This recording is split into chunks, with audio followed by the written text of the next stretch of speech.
ಇವತ್ತು ತಿಂಡಿ ಬಂದು ಇದು ಪೂರಿ ಮಾಡೋಣ ಅಂತ ಇದ್ವಿ. ಉಪ್ಪಿಟ್ಟು ಮಾಡ್ತೀನಿ ಅಂತ ಅಂದ್ಕೊಂಡೆ. ಅಕ್ಕಿ ರವೆ ಸುಮಾರಿದೆ, ನಾನು ಅವಾಗವಾಗ ಹುರಿದು ಇಟ್ಟಿದ್ದೀನಿ. ನಂಗೆ ನೆನಪೇ ಇಲ್ಲ. ನನಗೆ ಇಲ್ಲಿ ಮೇಲ್ಗಡೆ ಸಿಗೋದಿಲ್ಲ, ಎಲ್ಲ ಹಿಂದ್ಗಡೆ ಹೋಗ್ಬಿಟ್ಟಿದೆ.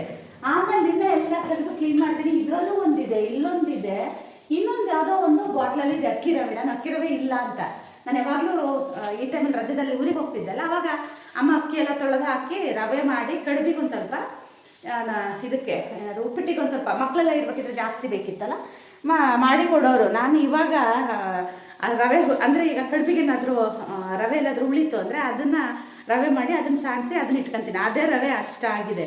ನಾನು ಅದೇ ಅನ್ಕೊತೀನಿ. ನಾನು ಇದೆಲ್ಲ ಯಾವಾಗ ಮಾಡಿಟ್ಟಿದ್ದೀನಿ ಅನ್ನೋದು ನನಗೆ ಗೊತ್ತಿಲ್ಲ. ತಿಂಡಿ ಬಂದು ಇವತ್ತು ಪೂರಿ ಮಾಡ್ತಾ ಇದ್ದೀನಿ. ಅದೇ ನಿನ್ನೆ ರವೆ ಸುಮಾರು ಇತ್ತಲ್ಲ, ಉಪ್ಪಿಟ್ಟು ಮಾಡೋಣ ಅಂತ ಅಂದ್ಕೊಂಡೆ. ತರಕಾರಿನೂ ಎಲ್ಲ ತೆಗೆದಿಟ್ಟೆ. ನಮ್ಮನೆಯವ್ರು ಉಪ್ಪಿಟ್ಟು ಬೇಡ ಕಣೆ ಅಂತ ಅಂದರು. ಅದಕ್ಕೆ ಉಪ್ಪಿಟ್ಟು ಕ್ಯಾನ್ಸಲ್ ಮಾಡಿ ಪೂರಿ ಮಾಡ್ತಾಯಿದ್ದೀನಿ. ಇವತ್ತು ಸ್ವಲ್ಪ ಸ್ಪೆಷಲ್ಲಾಗಿ ಅಡುಗೆ ಮಾಡೋಣ ಅಂತಲೇ ಅಂದ್ಕೊಂಡಿದ್ದೀನಿ. 5-6 ವಿಷಲ್ ಆಯಿತು. ಇದು ಆಲೂಗಡ್ಡೆ ಸ್ವಲ್ಪ ಎಳೆದಿರಲಿಲ್ಲ. ಅಂದರೆ ಕೆಲವೊಂದು ಸಲ ಅದು ಎಳೆದು ಅಂದರೆ ಏನು ಹೇಳೋದು, ಹಸಿ ಇರುತ್ತೆ. ಹಸಿ ಗೆಡ್ಡೆ ಆದರೆ ಬೇಗನೂ ಬೇಯುತ್ತೆ, ಆಮೇಲೆ ಪಲ್ಯ ಅಷ್ಟು ಅದು ರುಚಿ ಅಂತಲ್ಲ, ನೀರೆಲ್ಲ ಕುಡಿದು ಬಿಡುತ್ತೆ. ಸ್ವಲ್ಪ ಅಷ್ಟು ಚೆನ್ನಾಗಿತ್ತು ಆಲೂಗಡ್ಡೆ. ತಂದು ಸುಮಾರು ದಿನ ಆಗಿತ್ತು, ಹೂವೆಲ್ಲ ಬಂದಿತ್ತು.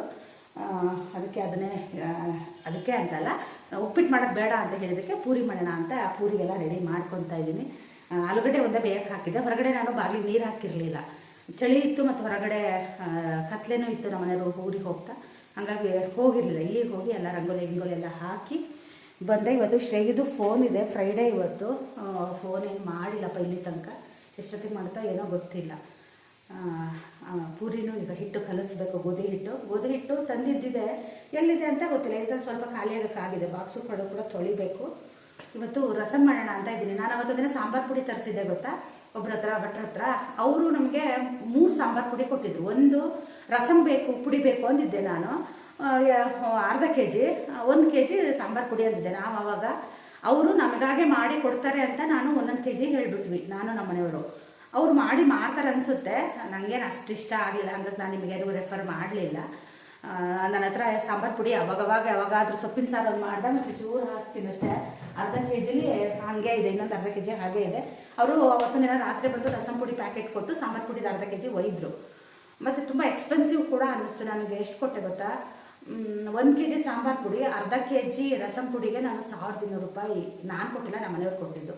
1200 ರೂಪಾಯಿ ಕೊಟ್ಟರು. ನನಗೆ ಸ್ವಲ್ಪ ಜಾಸ್ತಿ ಆಯಿತು ಅಂತ ಅನ್ನಿಸ್ತು, ಗೊತ್ತಿಲ್ಲ. ನೋಡ್ತೀನಿ ಇವತ್ತೊಂದಿನ ರಸಂ ಪುಡಿ ಇದು ಮಾಡಿ ನೋಡ್ತೀನಿ.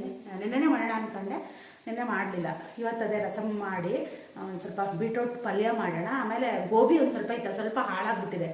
ಹಾಗಾಗಿ ಏನೋ ಒಂದು ರೆಸಿಪಿ ನೋಡ್ಕೊಂಡಿದ್ದೆ ವಿಡಿಯೋದಲ್ಲಿ, ಅದನ್ನು ಮಾಡೋಣ ಅಂತ ಅಂದ್ಕೊಂಡಿದ್ದೀನಿ. ಪುದೀನ ತಂದಿದ್ದಾರೆ, ಅದನ್ನು ಕೂಡ ಇವತ್ತು ಸ್ವಲ್ಪ ಮಿಕ್ಸಿ ಹಾಕಿ ಅದರದ್ದು ರಸ ಕೂಡ ಮಾಡಿ ಇಟ್ಕೋಬೇಕು. ಸುಮಾರು ಕೆಲಸ ಇದೆ ಇವತ್ತು. ಅದಕ್ಕೆ ಉಪ್ಪಿಟ್ಟು ಮಾಡೋಣ ಅಂತ ಅಂದ್ಕೊಂಡೆ. ನಮ್ಮ ಮನೆಗೆ ಯಾಕೆ ಉಪ್ಪಿಟ್ಟು ತಿನ್ನೋಕ್ಕೆ ಬೇಡ ಆಗಿದೆ ಅಂತ. ಇವತ್ತು ಉಪ್ಪಿಟ್ಟು ಮಾಡಿದ್ರೆ ಕಾಯಿ ಚಟ್ನಿನೂ ಮಾಡ್ಕೊಡ್ತೀನಿ ಅಂದೆ. ಅವ್ರಿಗೆ ಉಪ್ಪಿಟ್ಟು ಮಾಡಿದಾಗ ಕಾಯಿ ಚಟ್ನಿ ಮಾಡಬೇಕು, ಬೇಡ ಅಂತ ಉಪ್ಪಿಟ್ಟು. ನಮ್ಮ ಮನೆಯವರಿಗೆ ಉಪ್ಪಿಟ್ಟು ಕ್ಯಾನ್ಸಲ್. ನಂಗೆ ಅಕ್ಕಿ ರವೆ ಉಪ್ಪಿಟ್ಟು ಇಷ್ಟ ಆಗುತ್ತೆ. ನಾನು ಬರೀ ಅಕ್ಕಿ ರವೆದು ಮಾಡಲ್ಲ ಇವಾಗ. ಮುಂಚೆ ಬರೀ ಅಕ್ಕಿ ರವೆದು ಮಾಡ್ತಾಯಿದ್ದೆ, ಅದೊಂಥರ ರುಚಿ ಇರುತ್ತೆ. ಈಗ ನಾನು ಗೋಧಿ ರವೆನೂ ಮಿಕ್ಸ್ ಮಾಡ್ತೀನಿ, ಮತ್ತು ಅದು ಸಣ್ಣ ರವೆ, ಬಾಂಬೆ ರವೆ ಬರುತ್ತಲ್ಲ, ಅದನ್ನು ಕೂಡ ಮಿಕ್ಸ್ ಮಾಡ್ತೀನಿ. ಚೆನ್ನಾಗಾಗುತ್ತೆ ಅದು. ಒಂದೊಂದು ದಿನ ಸ್ವಲ್ಪ ಅದಕ್ಕೆ ಎಷ್ಟು ಉಪ್ಪು ಖಾರ ಹುಳಿ ಹಾಕಿದ್ರೂ ಸ್ವಲ್ಪ ಚಪ್ಪೆ ಅನಿಸುತ್ತೆ. ಒಂದೊಂದು ದಿನ ತುಂಬ ಚೆನ್ನಾಗಿರುತ್ತೆ. ಮತ್ತು ನಾನು ತುಂಬ ವೆಜಿಟೇಬಲ್ ಹಾಕ್ತೀನಲ್ಲ. ಈಗ 1 ಲೋಟಕ್ಕೆ ನಾನು 2 ಲೋಟ ನೀರು ಹೆಂಗೆ ಹಾಕ್ತಾರೆ, 2 ಲೋಟ ವೆಜಿಟೇಬಲ್ ಹಾಕ್ತೀನಿ. ಹಾಗಾಗಿ ಅವ್ರಿಗೆ ಅಷ್ಟು ಇಷ್ಟ ಆಗಲ್ವೇನೋ. ಇನ್ನೊಂದು ದಿನ ನಾನು ಅಕ್ಕಿ ರವೆ ಉಪ್ಪಿಟ್ಟಿಗೆ ಏನೂ ಹಾಕಲ್ಲ, ಬರೀ ಈರುಳ್ಳಿ ಮಾತ್ರ ಜಾಸ್ತಿ ಹಾಕಿ ಮಾಡ್ತೀನಿ. ಇನ್ನೊಂದು ದಿನ ಸ್ವಲ್ಪ ವೆಜಿಟೇಬಲ್ ಕಮ್ಮಿ ಹಾಕಿ ಮಾಡಿ ನೋಡ್ತೀನಿ.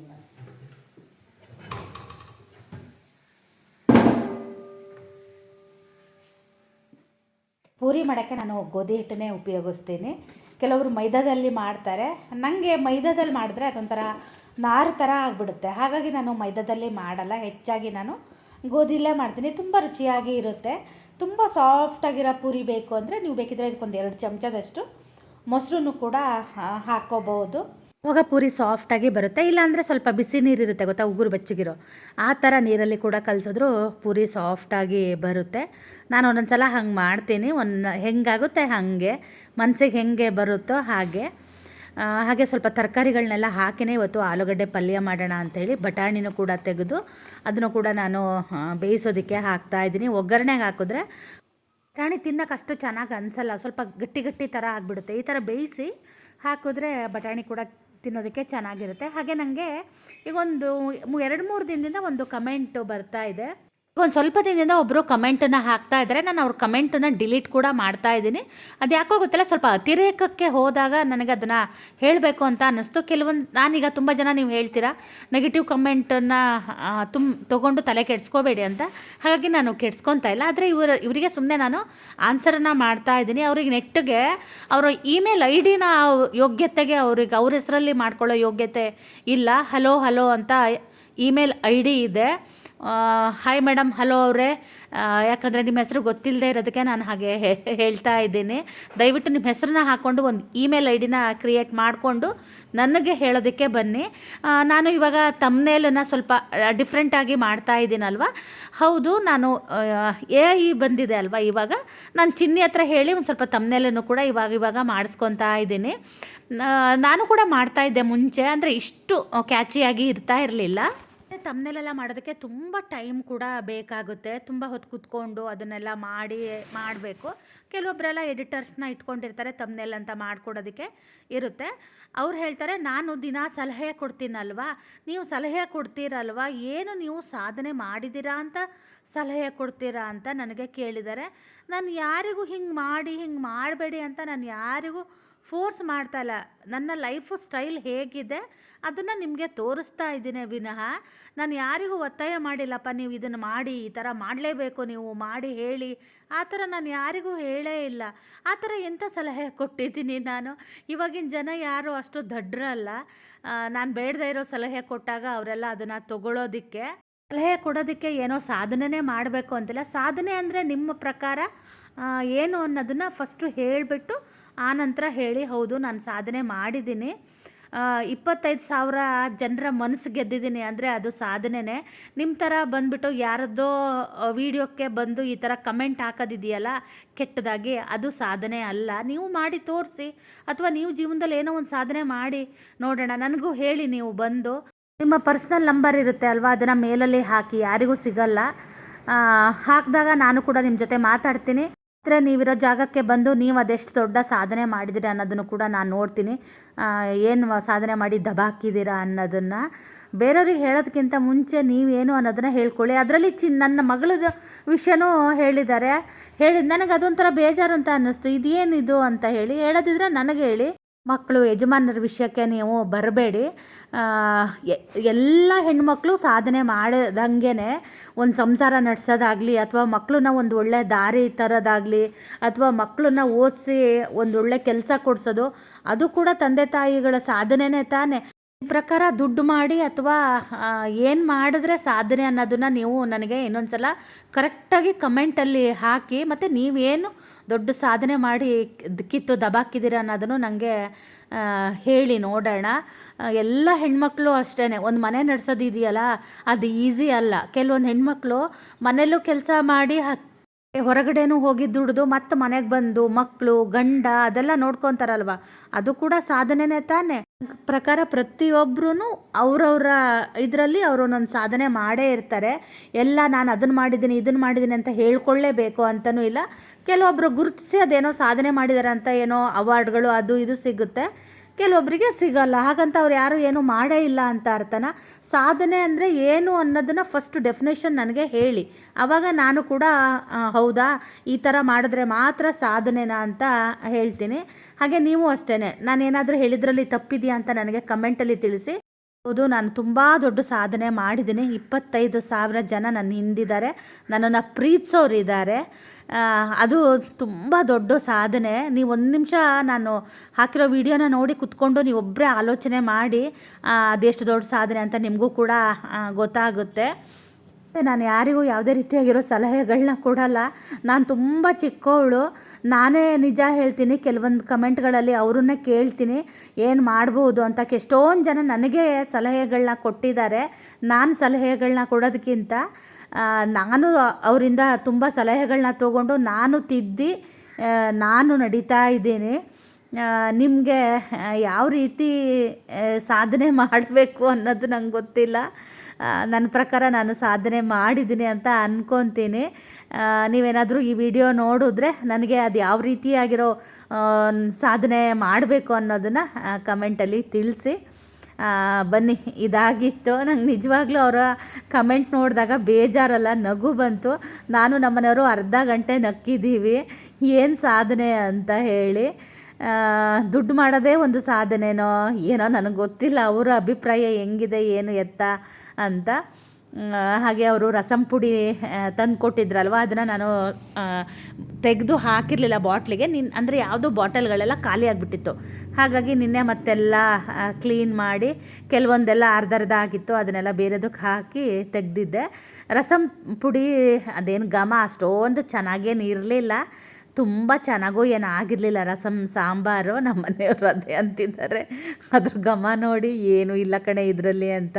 ನಮ್ಮಲ್ಲಿ ಹೇಳ್ತಾರೆ ಕಂಪು ಇಲ್ಲ ಸೊಂಪು ಇಲ್ಲ ಅಂತ, ಆ ಥರ ಇತ್ತು. ಸುಮ್ಮನೆ ಗುಂಡಿಗೆ ಬಿದ್ವಿ ಅಂತ ಬೇಜಾರಾಗ್ತಾ ಇತ್ತು. ನಾನು ಅದೇ ಅಂದ್ಕೊಂಡೆ, ಅಟ್ಲೀಸ್ಟ್ ಸಾಂಬಾರು ಪುಡಿನ ನಾನು ಮಾಡಿರೋ ಸಾಂಬಾರಿಗೆ ಆವಾಗವಾಗ ಒಂದೊಂದು ಚಮಚ ಹಾಕ್ತೀನಿ, ಅದು ಕಲ್ಲರರು ಕೆಂಪಗೆ ಬರುತ್ತೆ. ಇದನ್ನು ಏನು ಮಾಡೋದಪ್ಪ ಅಂತ ನಾನು ಅದೇ ತಲೆ ಓಡಿಸ್ತಾ ಇದ್ದೆ. ಹಾಗೆ ನಮ್ಮನೆಯವರು ಕೂಡ ಬಂದರು. ಅವ್ರು ಬರೋದ್ರೊಳಗೆ ನಾನು ಸುಮಾರೆಲ್ಲ ಕೆಲಸಗಳನ್ನ ಮಾಡ್ಕೊಂಡಿದ್ದೆ. ಪಲ್ಯಕ್ಕೆ ಅಂತ ಬೀಟ್ರೂಟ್ ಎಲ್ಲ ಹೆಚ್ಕೊಂಡಿದ್ದೆ. ಪೂರಿ ಒಂದು ಮಾಡಿರಲಿಲ್ಲ.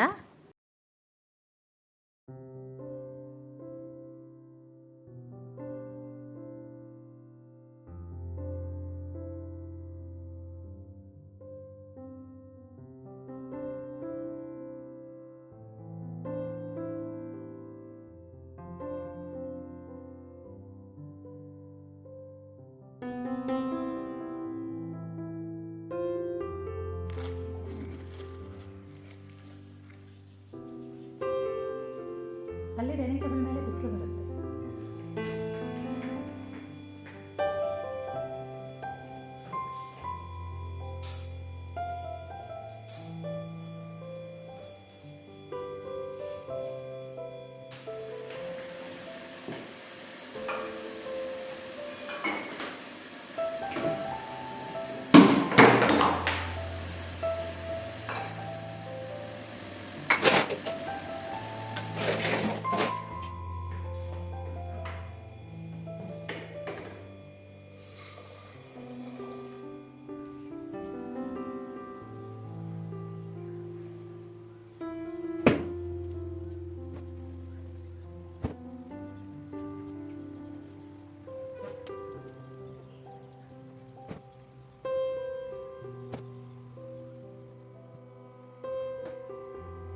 ಪಾತ್ರೆ ಎಲ್ಲ ತೊಳೆದಾಯಿತು, ಬಟ್ಟೆ ಕೂಡ ಒಣಗ್ಸೋದಿತ್ತು. ನಿನ್ನೆ ಮಧ್ಯಾಹ್ನ ವಾಷಿಂಗ್ ಮಷಿನಿಗೆ ಬಟ್ಟೆ ಹಾಕಿದ್ದೆ, ಮರ್ತೇ ಹೋಗಿತ್ತು ಒಣಗ್ಸೋದು. ಹಾಗಾಗಿ ಈಗ ಅದನ್ನು ಕೂಡ ಒಣಗಿಸ್ದೆ. ಆಮೇಲೆ ಬಟ್ಟೆಗಳು ಕೂಡ ಮಡ್ಚೋದಿತ್ತು, ಮತ್ತು ಇದಿಷ್ಟು ಮಡ್ಚಿನೇ ಕೆಳಗೆ ಹೋಗೋಣ ಅಂತ ಹೇಳಿ ಬಟ್ಟೆಗಳೆಲ್ಲ ಮಡಚಿ ಈಗ ಕೆಳಗೆ ಬಂದೆ.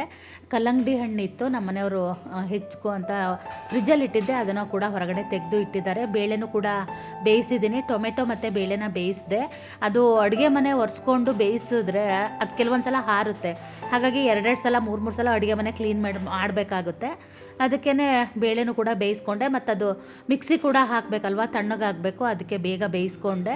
ಪಾತ್ರೆ ಎಲ್ಲ ಆಯಿತು. ಇವಾಗ ಕಸನೂ ಕೂಡ ಹೊಡೆದಾಯಿತು, ನೆಲನ ಒರೆಸ್ತಾ ಇದ್ದೀನಿ. ಆಯಿತು, 11:15 ಆಯಿತು. ಕರೆಂಟ್ ಹೋಗ್ಬಿಟ್ಟಿದೆ. ವಾಟರ್ ಮೆಲನ್ ಇದೆ, ಅದೊಂದು ಸ್ವಲ್ಪ ಜ್ಯೂಸ್ ಮಾಡೋಣ, ಮಾಡಿಟ್ಟು ಹೋದರೆ ಇಲ್ಲ ಕಟ್ ಮಾಡಿ ಎಲ್ಲ ಹಾಕಿಟ್ಟರೆ ಸ್ನಾನ ಮಾಡಿದ್ರೆ ಕುಡಿಯೋಕ್ಕಾಗುತ್ತೆ ಅಂತ. ಸಕ್ಕರೆ ಹಾಕೊಳ್ಳಲ್ಲ ನಾನು, ಅಂದರೆ ಒಂದು ಅರ್ಧ ಚಮಚ ಸಕ್ಕರೆ ಹಾಕ್ಕೊಂತೀನಿ. ಸ್ವಲ್ಪ ನೀರು ಹಾಕ್ತೀವಲ್ಲ, ಅದಷ್ಟು ಚೆನ್ನಾಗಿ ಅನಿಸಲ್ಲ, ಬರೀ ಅದರದ್ದೇ ಮಾಡಿಕೊಂಡ್ರೆ ಚೆನ್ನಾಗಾಗುತ್ತೆ.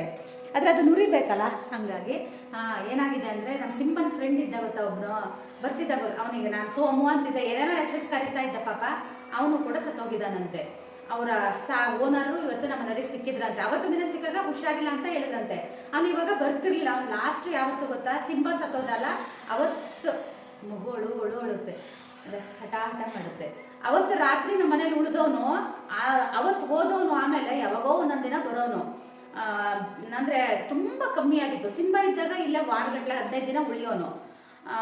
ಈಗ ಅವ್ರ ಮನೆ ಸೇರಿದ್ದ, ಹುಷಾರಿರ್ಲಿಲ್ಲಲ್ಲ, ಹಾಗಾಗಿ ಬರ್ತಿರ್ಲಿಲ್ಲ. ಅವತ್ತೊಂದಿನ ಅಡುಗೆ ಹಾಕ್ಸ್ಬೇಕಿದ್ರೆ ಬಂದಿದ್ದಂತೆ, ನನಗೆ ಗೊತ್ತಿಲ್ಲ. ನಾನು ಕೆಲಸದವ್ರಿಗೆಲ್ಲ ಊಟ ಹಾಕಿ ಎಡಿಟಿಂಗ್ ಮಾಡೋಣ ಅಂತ ಮೇಲೆ ಹೋಗಿದ್ದೆ. ಅವಾಗ ಅಂದರು ಬಂದಿದ್ದ ಕಡೆ ಊಟ ಹಾಕಿದೆ, ನಿಲ್ಲಿಲ್ಲ ಅವನು, ಹಾಗೆ ಹೋದ ಅಂತ. ಸಿಂಬ ಹೋದ್ಮೇಲೆ ನಿಲ್ತಿರ್ಲಿಲ್ಲ ಅವನು, ಬರೋದು ಹೋಗೋದು ಹಾಗೆ ಮಾಡ್ತಾ ಇದ್ದ. ತುಂಬ ಕಮ್ಮಿ ಆಗಿತ್ತು. ಅದು ಹುಷಾರಿಲ್ಲದ ಮೇಲಂತೂ ಒಂದಿನ ಅವ್ನು ಬಂದಿದ್ದು ನನಗೆ ಗೊತ್ತೇ ಇಲ್ಲ. ನಾನು ಲಾಸ್ಟ್ ಯಾವತ್ತು ಗೊತ್ತಾ ಅವನು ಮುದ್ದು ಮಾಡಿದ್ದು, ಹೊಸನಗರ ಜಾತ್ರೆಗೆ ಹೋಗ್ಬೇಕಿದ್ರೆ ಬಂದ ಗೊತ್ತಾ, ನಾವು ಹೊರಡೋ ಟೈಮಿಗೆ ಬಂದ. ಅದೇ ಲಾಸ್ಟ್ ವಿಡಿಯೋ ಅನ್ಸುತ್ತೆ ಅವನು ನನ್ನ ಇದರಲ್ಲಿ ಪಾಪ. ಆಮೇಲೆ ಬಂದಿದ್ದ, ಅವಾಗ ಬಂದಿದ್ದ. ಆದರೆ ಬಂದೆ ಸ್ವಲ್ಪ ಸುಮಾರು ದಿನನೇ ಆಗಿತ್ತು. ಬೇಜಾರಾಯ್ತು ನನಗೆ ಇವತ್ತು ಆ ವಿಷಯ ಕೇಳಿ. ಎಷ್ಟು ದಿನ ಆಯಿತು ಏನಂತ ನಾನು ಕೇಳಿಲ್ಲ. ನಮ್ಮನ್ನ ಫೋನ್ ಮಾಡಿ ಹಂಗಂದ್ರ ಮತ್ತು ನಾನು ಕೇಳಿಲ್ಲ. ಬಂದಮೇಲೆ ಹತ್ರ ಕೇಳೋಣ ಅಂತ ಇವಾಗ ಫೋನ್ ಮಾಡಿದೆ. ಅದೇನೋ ಪೈಪ್ ಹೊಡೆದೋಗಿದೆ, ಸರಿ ಮಾಡ್ತಾ ಇದ್ದೀನಿ ಅಂದರು. ನಂಗೆ ಹಂಗೆ ಕೇಳಿದ ತಕ್ಷಣ ಒಂದು ಸ್ವಲ್ಪ ಬೇಜಾರಾಯಿತು. ನಾನು ಸ್ವಲ್ಪ ಕುತ್ಕೊಂಡೆ ಸುಮ್ಮನೆ, ಏನು ತಲೆ ಓಡಲೇ ಇಲ್ಲ. ಅದೇ ಈಗ ಸ್ನಾನಕ್ಕೆ ಹೋಗಬೇಕು. ಮಿಷನ್ ಎಲ್ಲ ಹಾಕಿ ಮೇಲೆಲ್ಲ ಕ್ಲೀನ್ ಮಾಡಿ ಬಂದೆ. ಕರೆಂಟ್ ಹೋಗ್ಬಿಟ್ಟಿದೆ. ಒಂದು ಸ್ವಲ್ಪ ಇದನ್ನು ಹೆಚ್ಚಿಟ್ಕೊಂಡಿದ್ದೀನಿ, ಇಂಥದ್ದು ಕಲ್ಲಂಗಡಿ ಹಣ್ಣು, ಅದ್ರ ಜ್ಯೂಸ್ ಮಾಡೋಣ ಅಂತ. ಕರೆಂಟ್ ಬಂದಮೇಲೆ ಮಾಡ್ಕೊಂಡು ಕುಡಿತೀನಿ. ಒಬ್ಬರು ಕಮೆಂಟಲ್ಲಿ ನನಗೆ ಕೇಳಿದರು, ಸಿಂಬಾನ ಫ್ರೆಂಡ್ ಯಾಕೆ ಬಂದಿಲ್ವಾ ಅಂತ ಕೇಳಿದ್ರು. ನಾನು ಯಾಕೆ ಬಂದಿಲ್ಲ ಇಷ್ಟು ದಿನ ಆದರೂ ಅಂತ ಯೋಚನೆ ಮಾಡ್ತಾ ಇದ್ದೆ. ಒಂದಿನ ಅಡಿಕೆ ಆರಿಸ್ತಾ ಇದ್ದರು, ಆವಾಗ ನಾನು ವಿಡಿಯೋ ಎಡಿಟ್ ಮಾಡ್ತಾ ಇದ್ದೆ. ಆವಾಗ ಒಂದಿನ ನಮ್ಮ ಮನೆಯವ್ರು ಊಟ ಹಾಕಿದ್ರಂತೆ, ಅದೇ ಲಾಸ್ಟು. ಅದು ಊಟ ತಿಂದು ಹೋಗಿ ಒಂದು 2 ದಿನಕ್ಕೇ ಅದು ಸತ್ತೋಗಿದೆ ಅಂತ ಹೇಳಿದ್ರು. ಮತ್ತು ಹುಷಾರಿಲ್ಲ ಅಂತ ಕೂಡ ಹೇಳಿದರು ನಮ್ಮ ಮನೆಯವ್ರ ಹತ್ರ. ಆಮೇಲೆ ಟ್ರೀಟ್ಮೆಂಟ್ ಕೂಡ ಮಾಡಿಸ್ತಾ ಇದ್ದೀನಿ ಅಂತಲೂ ಹೇಳಿದ್ರಂತೆ. ಏನೋ ನಾಯಿಗಳಿಗೆಲ್ಲ ರೋಗ ಬಂದಿದೆ ಅಂತಲೂ ಹೇಳ್ತಾಯಿದ್ರು. ಪಾಪ ನಂಗೆ ನಿಜವಾಗ್ಲೂ ಬೇಜಾರು ಅನ್ನಿಸ್ತು. ಅಟ್ಲೀಸ್ಟು ಅವನಾದರೂ ಯಾವಾಗಾದರೂ ಬಂದಾಗ ನಂಗೆ ಒಂದು ಸ್ವಲ್ಪ ಸಮಾಧಾನ ಅನ್ನಿಸ್ತಾ ಇತ್ತು. ನನಗೆ ಅವನು ನೋಡಿದ ತಕ್ಷಣ ಸಿಂಬ ನೆನಪಾಗಿ ನಾನು ಎಷ್ಟೋ ದಿನ ಹತ್ತಿದ್ದು ಉಂಟು. ತುಂಬ ಜನ ಹೇಳ್ತೀರಾ ನಾಯಿ ಮರಿ ತಂದು ಒಂದು ಸಾಕಿ ಅಂತ. ಯಾಕೋ ಗೊತ್ತಿಲ್ಲ, ನನಗೆ ಅದು ಸಾಕಬೇಕು ಅನ್ನೋ ಆಸೆನೇ ಅಂದರೆ ಇಲ್ಲ ನನಗೆ ನಂಗೆ ಬೇಕು ಅಂತ ಅನ್ನಿಸ್ತಾನೂ ಇಲ್ಲ. ಹಾಗಾಗಿ ನಾನು ಯಾಕೋ ಅಷ್ಟು ಮನಸ್ಸು ಮಾಡ್ತಾ ಇಲ್ಲ. ಚಿನ್ನಿನೂ ಭಾಳ ಹೇಳ್ತಾ ಇದ್ದಾಳೆ, ನನಗೆ ಯಾಕೋ ಬೇಡ ಅನ್ನಿಸ್ತಾ ಇದೆ. ಇನ್ನೇನು ಶ್ರೇಯು ರಜಕ್ಕೆ ಬಂದರೆ ಅವನೇನಾದರೂ ಹಠ ಮಾಡಿ ಅವರು ತರ್ತಾರೋ ಏನೋ ನನಗೂ ಗೊತ್ತಿಲ್ಲ. ಆದರೆ ನಾನು ಮಾತ್ರ ಯಾಕೋ ನಂಗೆ ಬೇಡ ಅಂತ ಆಗಿದೆ. ಹಾಗೆ ಕರೆಂಟ್ ಕೂಡ ಬಂತು. ವಾಟರ್ ಮೆಲನ್ ಜ್ಯೂಸ್ ಕೂಡ ಮಾಡಿಕೊಂಡೆ, ಚೆನ್ನಾಗಾಗಿತ್ತು. ಫ್ರಿಜ್ಜಲ್ಲಿಟ್ಟು ಹೋಗಿದ್ದೆ ನಾನು, ತಣ್ಣಗೆ ಕುಡಿದೆ. ಹಾಗೆಯೇ ನಾನು ಈ ರೆಸಿಪಿನ ಯೂಟ್ಯೂಬಲ್ಲಿ ನೋಡಿದ್ದೆ. ಇದಕ್ಕೆ ಕಾರ್ನ್ಫ್ಲೋರ್ ಹಾಕಬೇಕು, ಆಮೇಲೆ ಸ್ವಲ್ಪ ಅಚ್ಕಾರದ ಪುಡಿ, ಗರಂ ಮಸಾಲ, ಆಮೇಲೆ ಇನ್ನೊಂದು ಎಂಥದೋ ಒಂದು ಮಸಾಲ ಹಾಕೋಕ್ಕೆ ಹೇಳಿದರು. ಕಾರ್ನ್ಫ್ಲೋರು ಇರಲಿಲ್ಲ, ನಂಗೆ ಆ ಮಸಾಲನೂ ಇರಲಿಲ್ಲ. ಹಾಗಾಗಿ ನಾನು ಅಕ್ಕಿ ಹಿಟ್ಟು ಮೈದಾ ಹಿಟ್ಟು ಹಾಕಿ ಇದನ್ನು ಕಲಿಸ್ದೆ, ಖಾರದ ಪುಡಿ ಎಲ್ಲ ಹಾಕಿ. ಆಮೇಲೆ ನಾನು ಅದನ್ನು ಕರೆದು ತಿಂದರೆ ನನಗೆ ಅದೇನು ಟೇಸ್ಟ್ ಅಂತ ಅನ್ನಿಸ್ಲೇ ಇಲ್ಲ. ಆಮೇಲೆ ನಾನು ಇದು ಫ್ಲಾಪ್ ಆಯಿತು ಅಡಿಗೆ ಅಂತ ಅಂದ್ಕೊಂಡೆ. ರೆಸಿಪಿ ಫುಲ್ ಫ್ಲಾಪ್ ಆಯ್ತದು. ನನಗೆ ಆ ರೆಸಿಪಿ ಹೆಸರು ಮರ್ತೋಗಿದೆ, ಅದಕ್ಕೆ ಏನೇನು ಹಾಕಬೇಕು ಅನ್ನೋದು ಮರ್ತೋಗಿದೆ. ಯಾಕಂದರೆ ನಾನು ಅದನ್ನು ಸೇವ್ ಮಾಡಿ ಇಟ್ಕೊಂಡಿದ್ದೆ, ಆಮೇಲೆ ಅದನ್ನು ಡಿಲೀಟ್ ಮಾಡಿದೆ ಸುಮ್ಮನೆ ವೇಸ್ಟ್ ಅಂತ ಹೇಳಿ. ಆಮೇಲೆ ಇದನ್ನು ನಾನು ಈ ಥರ ಕರಿತಾ ಇದ್ದೆ. ನಮ್ಮ ಮನೆಯವರು ಹೀಗೆ ನೋಡಿದ್ರು, ಇದು ಯಾಕೋ ಚೆನ್ನಾಗಿಲ್ಲ ಕಣೆ ಅಂದರು. ಆಮೇಲೆ ನಾನು ಗೋಬಿ ಮಾಡಿಬಿಟ್ಟೆ. ಆವಾಗ ತಿನ್ನೋದಕ್ಕೆ ಚೆನ್ನಾಗಾಯಿತು. ಆ ಕಡೆ ನಾನು ಕರಿತಾ ಇದ್ದೆ, ನಮ್ಮನೆಯವ್ರು ಈ ಕಡೆ ಈರುಳ್ಳಿ ಹೆಚ್ಚಿ ಕೊಟ್ಟರು. ಈರುಳ್ಳಿ, ಶುಂಠಿ, ಬೆಳ್ಳುಳ್ಳಿ, ಆಮೇಲೆ ಸ್ವಲ್ಪ ಹಸಿಮೆಣಸನ್ನು ಹಾಕ್ತೆ, ಕೊತ್ತಂಬರಿ ಸೊಪ್ಪನ್ನು ಹಾಕಿದ್ದೀನಿ. ಗೊತ್ತಲ್ವ ಮಾಮೂಲಿ ಗೋಬಿ ಮಾಡೋದು ಹೆಂಗೆ, ಸೇಮ್ ಇದು ತಿಂದರೆ ಟೇಸ್ಟು ಆ ಗೋಬಿ ಕರೆದಾಗ ಟೇಸ್ಟ್ ಬರುತ್ತೆ ಗೊತ್ತಾ, ಸೇಮ್ ಅದೇ ಥರ ಅನ್ನಿಸ್ತಾ ಇತ್ತು. ಆಮೇಲೆ ನಾನು ಗೋಬಿ ಮಾಡಿದೆ, ಗೋಬಿ ತುಂಬ ಚೆನ್ನಾಗಾಗಿತ್ತು. ಇದೇ ನೋಡಿ ಇವತ್ತಿನ ದಿನದ ನನ್ನ ಸಾಧನೆ. ಇದರಲ್ಲಿ ಏನು ಸಾಧನೆ ಇದೆ ಅಂತ ನೀವೇ ನೋಡಿ, ನೀವೇ ಜಡ್ಜ್ ಮಾಡಿ. ಇದಕ್ಕೂ ಕೂಡ ಒಂದು ಕಮೆಂಟನ್ನು ಹಾಕಿ. ಅಡುಗೆ ಮಾಡೋದು ಒಂದು ಸಾಧನೆನೇ, ವಿಡಿಯೋ ಶೂಟ್ ಮಾಡೋದು ಒಂದು ಸಾಧನೆನೇ, ಹಾಗೆ ಅದನ್ನು ಎಡಿಟ್ ಮಾಡೋದು ಕೂಡ ಒಂದು ಸಾಧನೆನೇ. ಇದಿಷ್ಟು ತಿಳಿದ್ರೆ ನಿಮಗೂ ಒಳ್ಳೆಯದು, ಹಾಗೆ ನಮಗೂ ಕೂಡ ಒಳ್ಳೆಯದು. ಇದಾಗಿತ್ತು ಇವತ್ತಿನ ದಿನದ ನನ್ನ ದಿನಚರಿ. ಹಾಗೆಯೇ ಇವತ್ತಿನ ವ್ಲಾಗ್ನ ಕೂಡ ನಾನು ಇಲ್ಲಿಗೆ ಮುಗಿಸ್ತಾ ಇದ್ದೀನಿ. ಐ ಹೋಪ್ ನಿಮಗೆಲ್ಲ ಈ ವಿಡಿಯೋ ಇಷ್ಟ ಆಗಿರುತ್ತೆ ಅಂತ ಭಾವಿಸ್ತೀನಿ. ಹಾಗೆ ನಾಳೆ ಒಂದು ಇಂಟ್ರೆಸ್ಟಿಂಗ್ ಆಗಿರೋ ವಿಡಿಯೋ ಜೊತೆ ಬರ್ತೀನಿ. ಅಲ್ಲಿ ತನಕ ಬಾಯ್.